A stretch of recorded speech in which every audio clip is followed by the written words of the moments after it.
รถยนต์นี้สะทำมาเป็นจะสร้างมาเป็นจีบ้านมาป้อนกับโลเชียง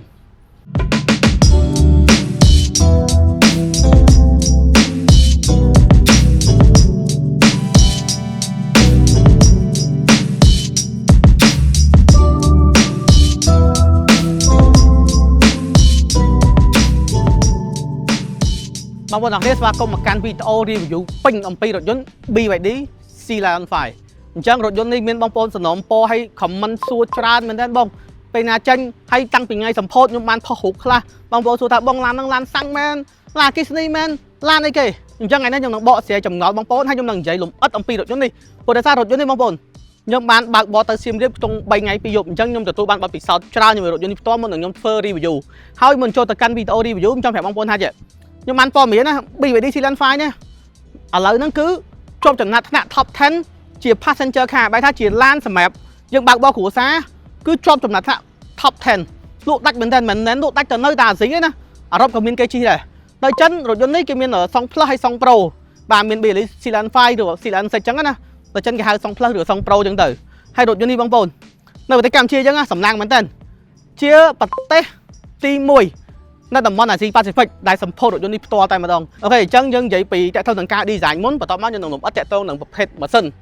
จังขังมุกการดีไซน์คือเจนมาบางปนเคยเนี่ยเป็นเพลิงเดทามบาเจนมาสะอาดเหมือนกันให้เพลิงเกี่ยวกับเพลิง LED ปุ๊บกำมัดเป็นลื้ออันอย่างมันท่าหมดชุ่มกำมัดเป็นลื้อนะให้ยังไอ้ใส่ล้างcho bán bây giờอยู่บางคนจะท่าโอเคยังดักกับบ้านเฉินยังจังไอเวียhiện cho khổm thíchกับบ้านnàyจังไอ้กับไม้จังในเนี่ยตะตี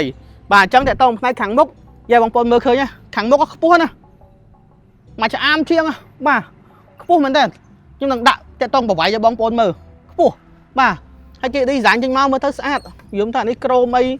สิ่งโยLED cái khăn khổ mới tới choang mình thế không và trong phần này khăn mốc cứ mới tới khơi nha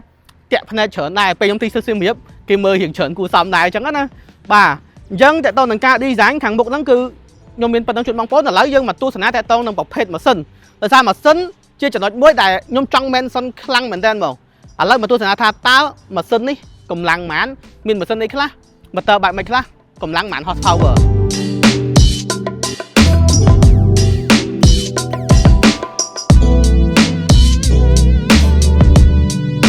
บอลโจมาต่อหลอกเส้นมาดองปีแซมมันแทนบ่าเพียบเผอโบมั้ยนะบ่านจังใจต้องรถยนต์นี่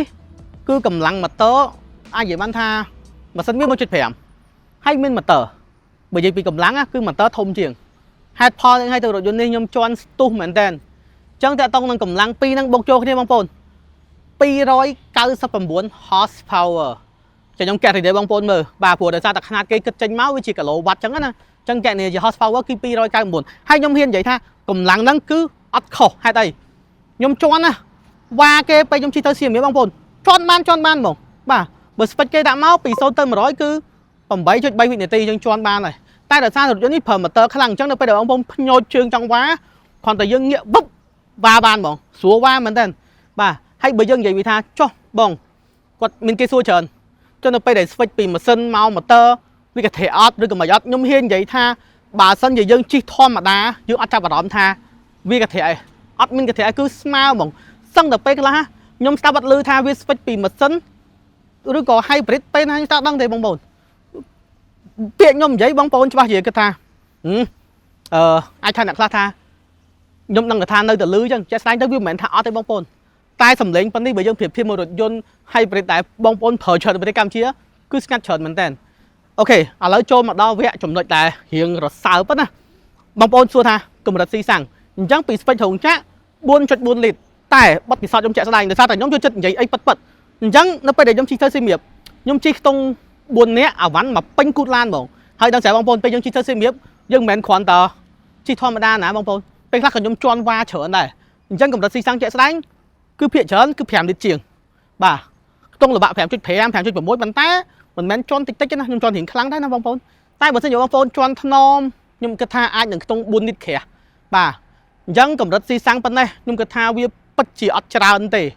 បាទអញ្ចឹងកម្រិតស៊ីសាំងប៉ុណ្ណេះខ្ញុំគិតថាបងប្អូនអាចនឹងថាពេលបងប្អូនមានភ្លើងអាគុយពេញហើយយើងជិះជន់ទេខ្ញុំគិតថាស្ពេចរោងចក្រអាចនឹងអត់ខុសទេអាចនឹងត្រូវតែតើយើងជិះជាទូទៅគេតេស្តគេមិនតេស្តយើងជិះច្រើនគ្នាបងប្អូនបាទកម្រិតតេស្តគេអញ្ចឹងណាអញ្ចឹងតែទោះបីមិន5លីត្រជាងហ្នឹងនៅតែជាកម្រិតស៊ីសាំងមួយដែលតិចហេតុអីបើខ្ញុំហ៊ាននិយាយអញ្ចឹង horsepower ដល់290បងប្អូនបាទ290ជាងចឹងកម្រិតស៊ីសាំងប៉ុណ្ណឹងគឺ BYD ពិតជាធ្វើបានល្អមែនតើខ្ញុំសុំតសើតាក់ទងនឹងកន្លែងកម្រិតស៊ីសាំងនេះផ្ទាល់ហ្មងបាទធ្វើបានល្អមែនតើថតតែកន្លែងស្ងាត់ហ្នឹងគឺយេខ្ញុំពេញចិត្តហ្មងបាទហើយបើសិនជាបងប្អូនសួរថាចុះបងឡានហ្នឹងជិះមិនដែរហាប់ណែនអត់ប្រព័ន្ធជើងក្រោមបែបណាអញ្ចឹងបងប្អូនតែតង់រថយន្តនេះបងប្អូនប្រព័ន្ធជើងក្រោមខាងមុខគេប្រើ McPherson suspension ហើយខាងក្រោយគេប្រើ Multi Link suspension ប្រាំងគេប្រើប្រភេទប្រាំងឌីសហើយយ៉ាន់គេទំហំ225 60 Air 18អញ្ចឹងប៉ុណ្ណឹងវាសមមួយតួខ្លួនណាហើយតាក់តងនឹងរុនឆ្នាំងសាកគេបងប្អូនគឺ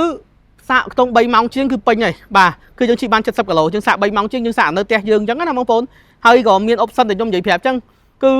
យើងអាចយកភ្លើងចេញមកក្រៅប្រើបានបងប្អូនហើយចំណុចពិសេសបន្ថែមហ្នឹងគឺ regenerate braking ខ្ញុំនឹងនិយាយទៅពេលដែលខ្ញុំនិយាយ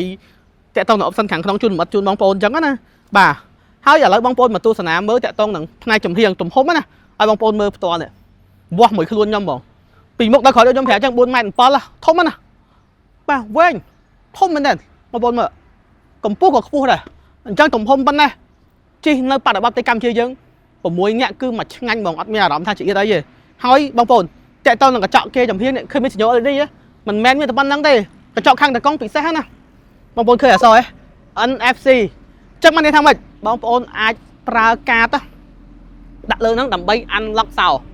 ទំនើបខ្លាំងមែនតើបងហើយបើសិនបងប្អូនថាចុះខ្ញុំឃើញគេប្រើទូរស័ព្ទដៃអីបាទមានដូចគ្នាយើងអាច access ជាមួយ app ទូរស័ព្ទដៃរបស់ BYD នេះផ្ទាល់យើងអាច access ចូលដើម្បី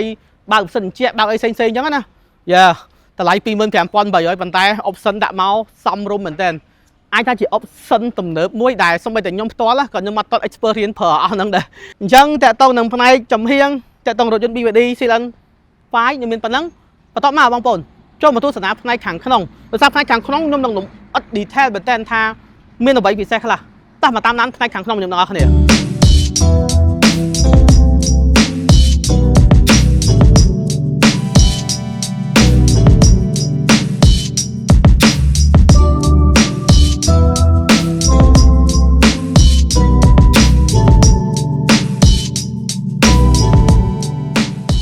បងប្អូនចូលមកដល់ផ្នែកខាងក្នុងតើតោងចំណុចដែលខ្ញុំពេញចិត្តដំបូងហ្នឹងគឺទំហំហ្មងតលាយល្អបាទខ្ញុំនៅតែ mention ដែរអញ្ចឹង BYD Silent 5នេះគឺតលាយហើយក៏អីគេបងប្អូននេះមើលក៏អីពុកវាបែបស្ពណ៌ស្អាតហ្មងណាបាទហើយតើតោងនឹងរថយន្តនេះគឺកៃគឺយើងកាច់ហើយយើងទាញណាបងប្អូននេះយើងអាចកាច់ចឹងតែប្រើយូរទៅស្មបងប្អូនថ្មីតម្លៃឡានគេក៏សមរម្យដែរយើងបានប្រព័ន្ធទំនើបផ្សេងៗជាមួយខ្ញុំបង្ហាញបងប្អូនបាទអញ្ចឹងក៏អីអត់មានចុចទេគឺកាច់ទាំងសងខាងបាទបើនិយាយពីចង្កូតវិញគឺមហាធូចង្កូតភ្លើងចង្កូតអ៊ីនធឺណិតបងប្អូននេះបាទធូមែនតើអញ្ចឹងពេលយើងជន់រឿងលឿនគឺវានឹងបតឹងខ្លួនឯងហ្មងហើយបើយើងនិយាយពីគ្រាប់ប៊ូតុងនៅលើនេះនិយាយពីខាងឆ្វេងមុនយើងមានប៊ូតុងមួយដើម្បីចុចត្រឡប់អេក្រង់កណ្ដាលនេះឲ្យវាបញ្ឈ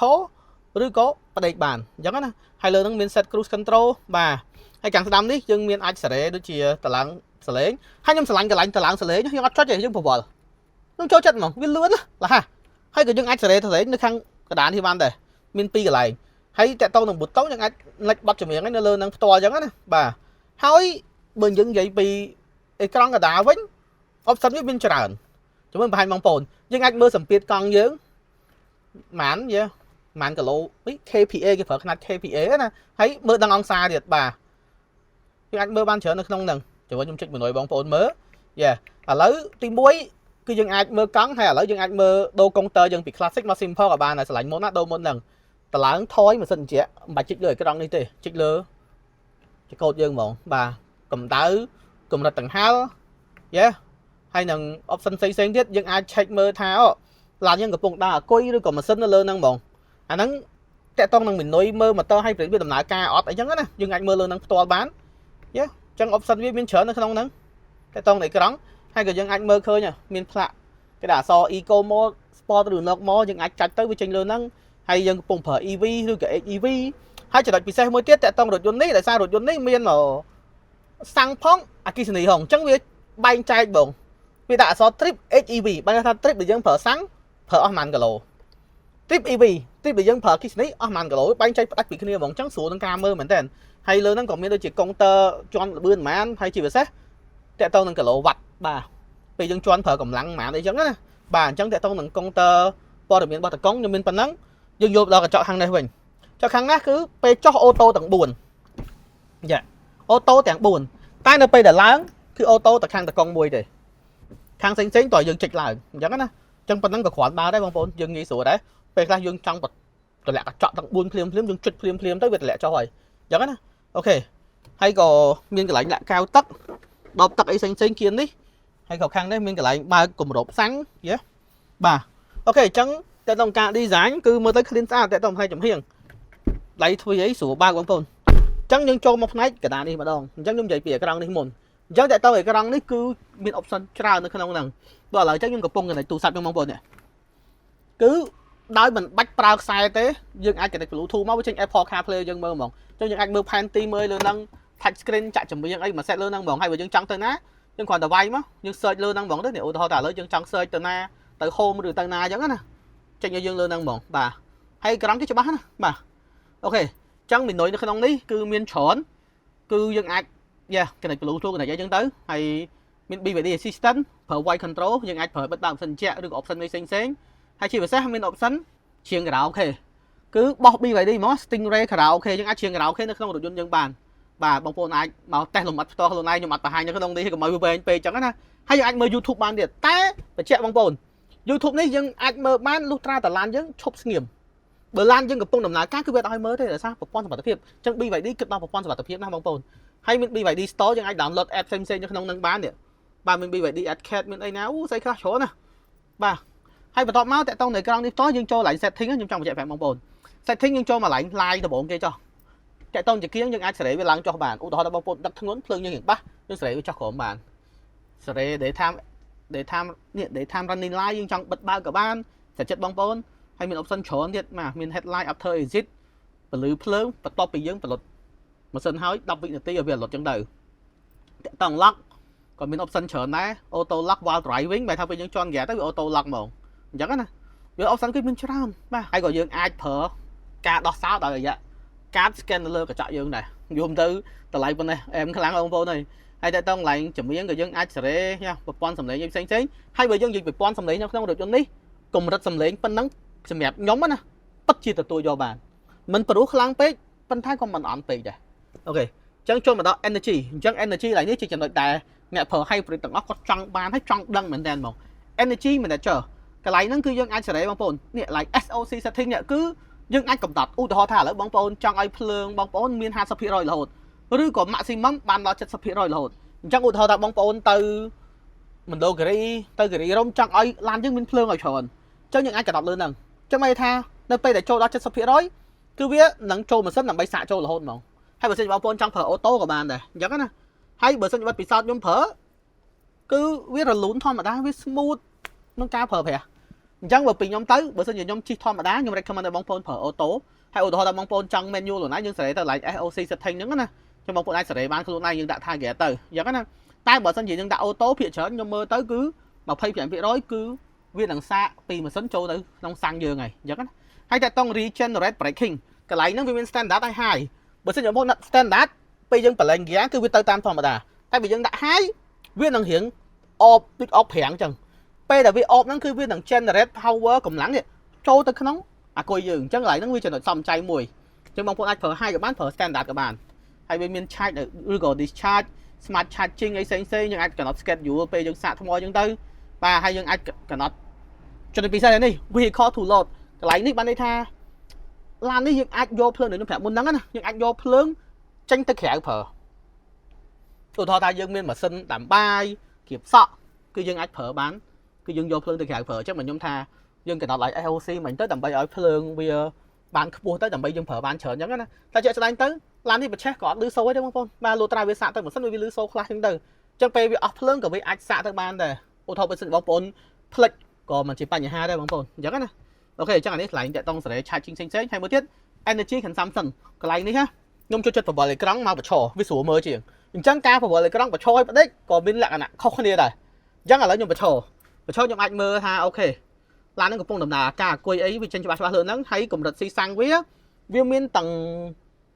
កម្លាំងអង្គុយហើយកម្លាំងម៉ាស៊ីនសាំងកម្រិតស៊ីសាំងវានៅក្នុងហ្នឹងអញ្ចឹងណាវាចេញបង្ហាញលើហ្នឹងហ្មងយើងអាច reset clear data ខ្លួនឯងនៅក្នុងហ្នឹងបានដើម្បី reset មើលពេលយើងជិះទៅខេត្តអីយើងចង់ដឹងថាវាស៊ីប៉ុន្មានលីត្រយើងអាចបោះលើហ្នឹងហើយយើងអាចមើលតាកម្លាំងអង្គុយទៅទេក៏បានមើលតាសាំងទៅទេក៏បានឬក៏មើលលាយចូលគ្នាក៏បានដែរអញ្ចឹងណា ok những cho mà đóចំណុច vehicle អញ្ចឹងតើតមកប៉ុន safety sense នៅក្នុងនេះមិនសូវជាមានច្រើនខ្លាំងទេប៉ុន្តែមានមួយល្មមនឹងការប្រើបាទអញ្ចឹងតើតនឹង option intelligent assist គឺមាន option ជួយពេលយើងចោះចំណោតបាទ hill descent control ហើយ driving control វាមានការសេរីចកូតហើយសេរីប្រាំងហើយនឹងសេរី option អីតិចតួចបាទ sport mode memory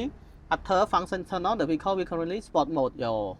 កវាចេញលើនៅយើងហ្មងហើយ comfort driving បាទ auto power on off អីហ្នឹងបាទអញ្ចឹង option សុវត្ថិភាពគឺមានមួយល្មមក្នុងការប្រើប្រាស់បាទតែខ្ញុំនិយាយមែនណាពេលខ្ញុំជិះទៅសៀមរាបដែលខ្ញុំប្រាប់ថ្ងៃមុនណាគឺខ្ញុំអកសើតែស្ដាយមែនតើឡើងមានកាមេរ៉ាអកសើប្រាំងវាជាន់បានល្អមែនតើបុកបុកបុកហ្មងបើសិនជាប្រាំងអត់ល្អទេពេលហ្នឹងសង្ស័យស៊ីកូនគេពេលខ្ញុំទៅសៀមរាបបាទអញ្ចឹងតាក់តុងនៅអេក្រង់នេះយ៉ាគឺនៅមានដូចជាយើងអាចមើលរូបភាពអីដែលយើងបាន copy ចេញពី flash ពីអីនៅក្នុងហ្នឹងបានហើយក៏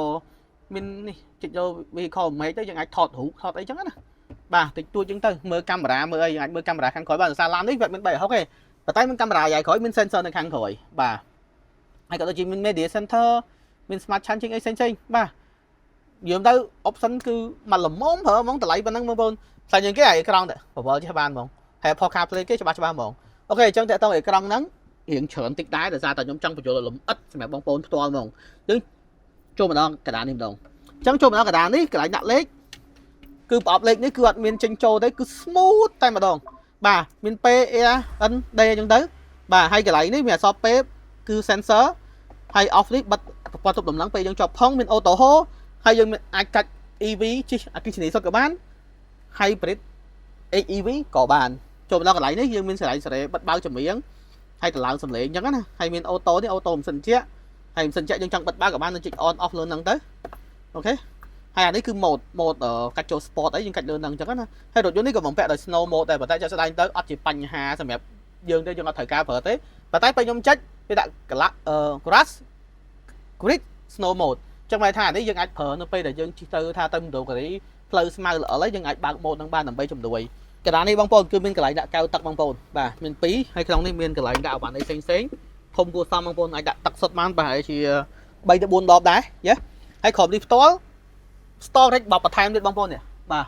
មិនមែនប៉ុណ្ណាមានលើនេះទៀតលយឡើងនេះគឺយើងអាចដាក់អវ៉ាន់មួយចំនួនក៏ដូចជាមានហ៊ុន USB 2មានហ៊ុនដាក់ memory ហើយក៏ដូចមានហ៊ុនកតុយបារេយើងមួយដែរបាទប៉ុន្តែសួរថាចុះបង Type C មានទេមាននៅខាងក្រោយប៉ុន្តែចាំតែក្រោយខ្ញុំបង្ហាញបងប្អូនចឹងតាក់ទងនឹងផ្នែកខាងមុខខ្ញុំនិយាយរឿងច្រើនគួរសមដោយសារតែខ្ញុំចង់និយាយឲ្យលំអិតជូនបងប្អូនហ្មងចឹងខ្ញុំមានប៉ុណ្ណឹងតាក់ទងនឹងផ្នែកខាងមុខឥឡូវមកជួបនៅផ្នែកខាងក្រោយម្ដងថាតើទំហំទលាយបែបណាតោះតាមផ្នែកខាងក្រោយម្ដង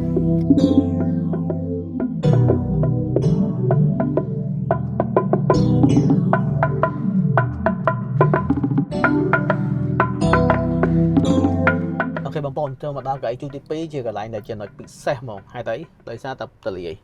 លេខរូមខ្ញុំសល់ប្រហែលមួយចាមមានសិនចាក់ក្រោយមានហ៊ុនសាក USB 1 Type C to C 1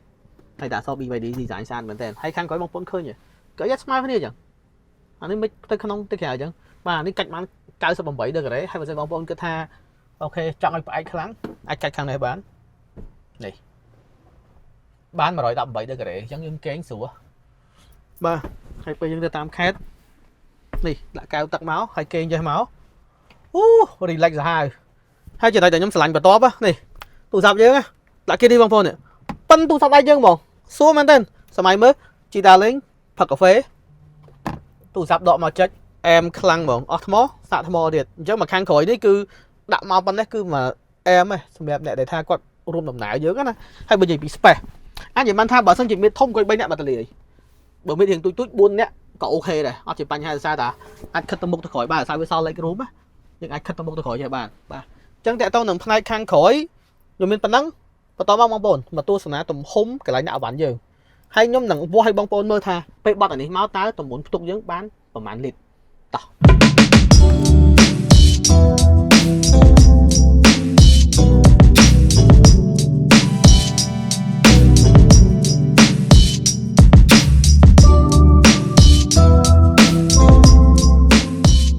ឥឡូវនេះខ្ញុំនឹងនាំបងប្អូនទស្សនាផ្នែកទំហំខាងក្នុងណាប៉ុន្តែមើលការ design នេះសិនខ្ញុំពិតជាស្រឡាញ់ការ design ខាងក្រោយនេះដោយសារហេតុអី stop គេជាប់ពីឆ្វេងមកស្ដាំហ្មងហើយសញ្ញោគេបងប្អូនសញ្ញោបណ្ដាញបាទមើលទៅស្អាតមែនតើ mơ tới pin sách sát bóng á mình so DMI để bị pin cứ dual mode intelligent là tham tầm nào ca đầu one hybrid hay sang phong chẳng á hay khang cái đạn so BYD Sea Lion 5 yeah cool mình tên mình sensor dài khói tapi dân là dài dân tới miền tây đâu sạch nó khang khói bên alert thẹp dân dân tây bóng phồn nhưng mơ tới sát ok lấy dân cho mà mơ tầm hùng ok bản đá khang khói đi ăn mình cụt ô tô thế năm khói bảo sân chỉ đã cụt ô tô mà mình cái tháp bị xe mình tên ta còn mình chỉ bánh hai bóng phồn tại sao tại hai đấy nè nó phải để dân báo miền 4 chui tiền đài chẳng á ok chẳngแต่ต้องនឹង space ដាក់អវ៉ាន់គឺមកស្រឡាញ់បងប្អូនតែបានច្រើនទំហំវាដល់ទៅ520លីត្រអាហ្នឹងខ្ញុំនិយាយអត់តបត់កៅអីណាបើសិនបងប្អូនបត់កៅអីទី2នេះទៅទាំងអស់ហ่ะ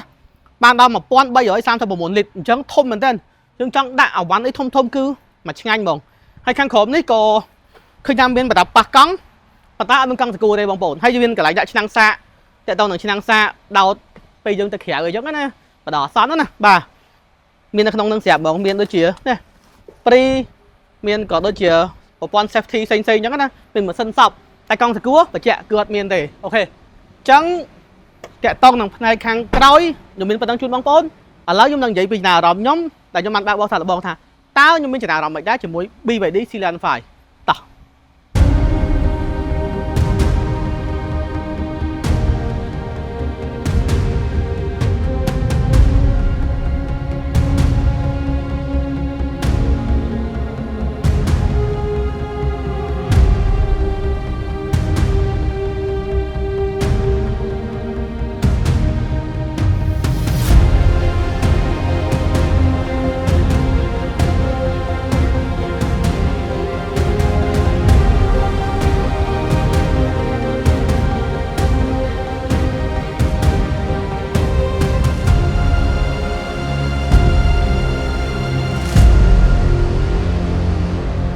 បងប្អូនអញ្ចឹងចូលមកដល់អារម្មណ៍ពាក់នៃការបើកបោសាកល្បងខ្ញុំណាអញ្ចឹងឡាននេះគឺពីខ្ញុំទៅ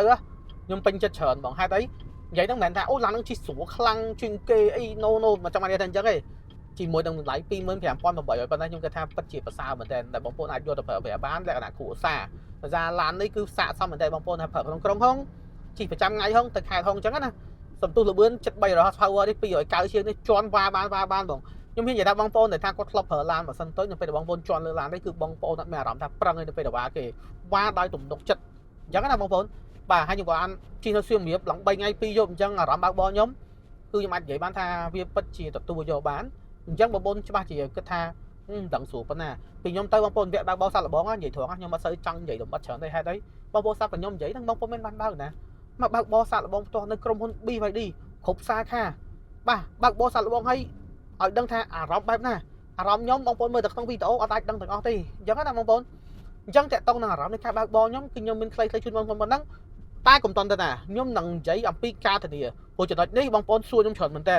ខ្លាចថាប្រើទៅបែបម៉េចឥឡូវមកតាមដានតាក់ទងនឹងការធានាបែបម៉េចដែរតោះអូខេបងប្អូនអញ្ចឹងតាក់ទងនឹងការធានារថយន្ត BYD Sea Lion 5គឺធានាជូនបងប្អូន8ឆ្នាំឬ160,000 គីឡូទៅលើម៉ូទ័រទៅលើប្រព័ន្ធ DC បញ្ជាភ្លើងតាក់ទងម៉ូទ័រ hybrid ហ្នឹងគឺគេធានាជូនបងប្អូន8ឆ្នាំឬ160,000 គីឡូអញ្ចឹងបងប្អូនអាចប្រើតែទំនុកចិត្តតែខ្ញុំគិតថាការធានាប៉ុណ្ណឹងវាពិតជាការធានាមួយដ៏វែងហើយអញ្ចឹងណាក្នុងតម្លៃ 25,888 ដែលជាតម្លៃពិសេសមែនតើអូខេអញ្ចឹងតាក់ទងនឹងវីដេអូដែលខ្ញុំ review អំពី BYD Sea Lion 5ខ្ញុំមានប៉ុណ្ណឹងហើយបើក្នុងករណីក្នុងវីដេអូហ្នឹងខ្ញុំនិយាយទៅមានការខុសឆ្គងពាក្យពេចន៍ថងចំណុចណាឬក៏កាយវិការមិនសមរម្យសង្ឃឹមថាបងប្អូនកាន់តែអភ័យទោសផងដែរពីខ្ញុំបាទលៀបសូមអរគុណសូមជម្រាបលា